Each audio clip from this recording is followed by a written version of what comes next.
Manusia itu makhluk paling mulia di antara makhluk ciptaan Allah.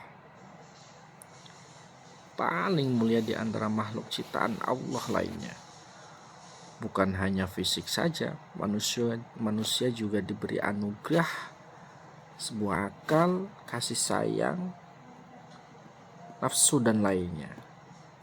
Itulah sebabnya hidup manusia tidak ada yang sia-sia di dunia ini. Semua itu tergantung bagaimana dia menggunakan dan memelihara anugerah dari Allah Subhanahu wa Ta'ala itu. Saking sempurnanya manusia, ia bisa menjadi seperti malaikat, bahkan lebih mulia daripada malaikat. Misalnya dengan melakukan semua yang diperintahkan Allah dan meninggalkan semua yang terlarang oleh Allah Subhanahu wa Ta'ala. Sementara malaikat tidak bisa menjadi seperti manusia, sebab manusia mempunyai akal, nafsu dan perasaan, sedangkan malaikat tidak. Hal itu yang menjadi perbedaan mendasar antara manusia dan malaikat. Di dalam sebuah riwayat Rasulullah SAW di dalam kitab Wasiyatul Mustafa yang dikarang oleh Syekh Imam Abdul Wahab Sya'rani, di sana dijelaskan, ya Aliyu, tamanna Jibrilu ayyakuna min bani Adam li sab'i sholin as-salawatil khamsi ma'al imami wa mujalasatil ulama'i wa iyadatil maridi wa tasyikhil janazati wa saqyil ma'i wa sulhi bainal isnaini wa ikramil jari wal yatimi fahris ala dhalik. Wahai Ali, Jibril pernah berharap untuk menjadi anak Adam, yaitu manusia, disebabkan 7 perkara, yaitu as-salawatil khamsi ma'al imami, sholat 5 waktu berjamaah, wa mujalasatil ulama'i, terus berkumpul dalam majelis ulama, wa iyadatil maridi, wa tasyil janazati, menjenguk orang sakit, mengantarkan jenazah, terus wasakyil ma'i wasulhi bainal isnaini, dan memberi minum orang yang membutuhkan, wasulhi bainal isnaini, mendamaikan 2 orang yang berselisih, wa ikramil jari wal yatimi, dan memuliakan tetangga dan menjaga anak yatim. Itu untuk dipelihara ke-7 hal tersebut. Nah, meskipun demikian, tentu saja kita sudah mengetahui bahwa pada dasarnya malaikat itu mempunyai sifat bersih dari sifat-sifat manusia.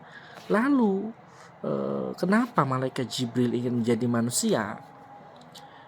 Inilah 7 amalan yang membuat malaikat Jibril ingin menjadi anak Adam agar bisa beribadah kepada Allah Subhanahu wa Ta'ala.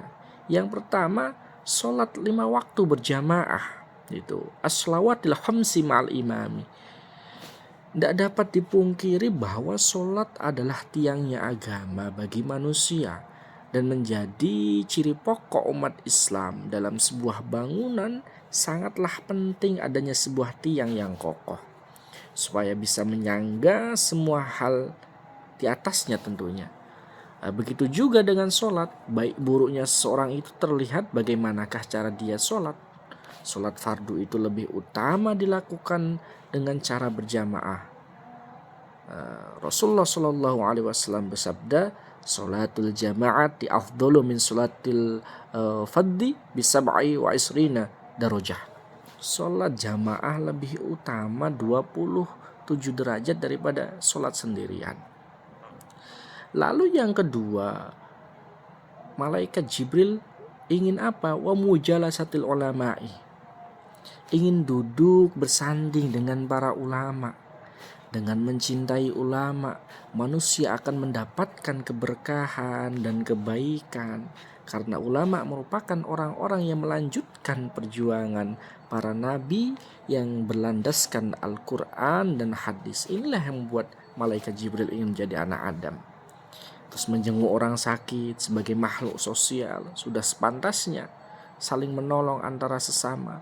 Apabila ada yang kesusahan, maka wajib bagi kita membantunya.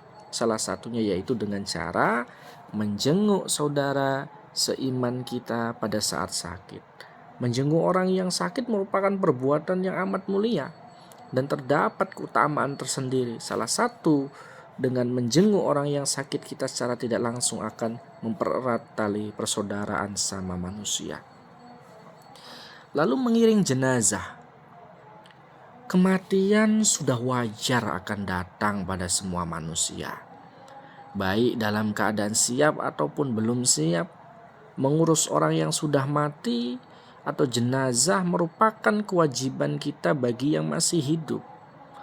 Hukum dari mengurus jenazah sendiri adalah fardu kifayah.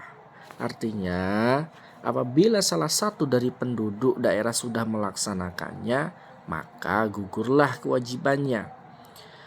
Pada dasarnya hukum mengantar jenazah tidaklah wajib bagi manusia, karena yang pokok dari kewajiban ini adalah mengkafani, mensolati, dan menguburkan. Akan tetapi dalam mengiringi jenazah sendiri terdapat keutamaan tersendiri, yaitu seperti halnya sabda Nabi, barang siapa yang mengiring jenazah seorang muslim dengan sebuah keimanan dan mencari ridho Allah, orang itu mengiring jenazah sampai sholat dan sampai menguburkannya, ia pulang membawa pahala 2 qirot. Setiap qirot itu sama dengan gunung Uhud.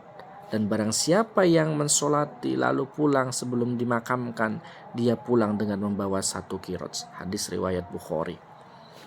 Yang kelima, memberi minum orang lain.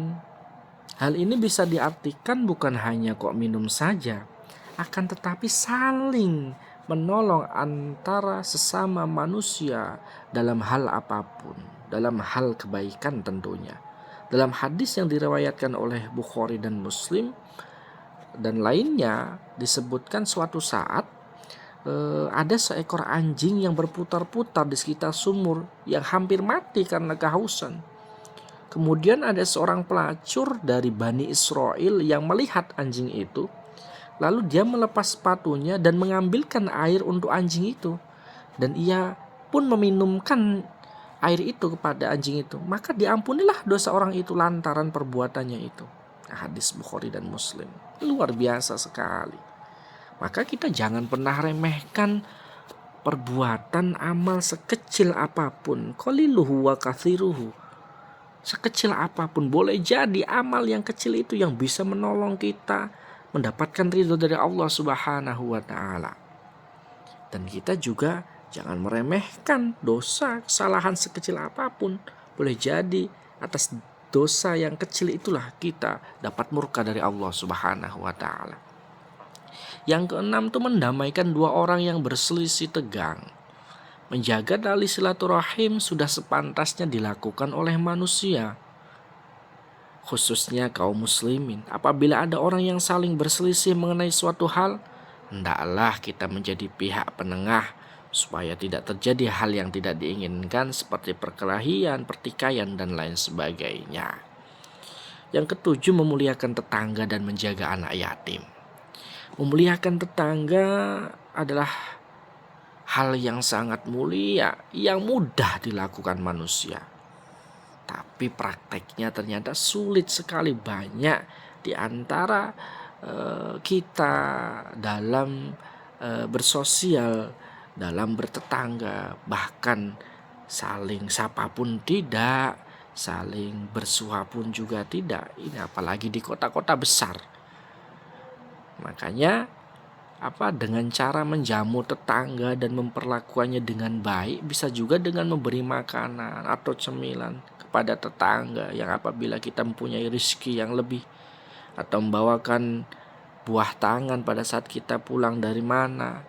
Lah, memelihara anak yatim juga suatu kebajikan yang sangat besar dan berarti, sebab dengan memelihara anak yatim kita akan menyelamatkan anak-anak itu dari jurang penderitaan yang sangat dalam, yaitu kesepian. Rasulullah SAW bersabda, orang yang memelihara anak yatim di kalangan umat muslim, memberikannya makan dan minum, pasti Allah akan masukkan ke dalam surga kecuali ia melakukan dosa yang tidak bisa diampuni. Hadis riwayat Tirmidzi. Itulah 7 amalan yang membuat malaikat Jibril ingin menjadi anak Adam sebagai makhluk yang diciptakan secara sempurna. Sudah selayaknya manusia bersyukur, bercermin. Semoga kita menjadi makhluk yang selalu tunduk pada perintahnya, tunduk pada ketetapannya. Lah, malaikat itu adalah makhluk Allah yang bersih dari dosa. Mereka hanya bekerja dan bertasbih pada Allah Subhanahu wa taala.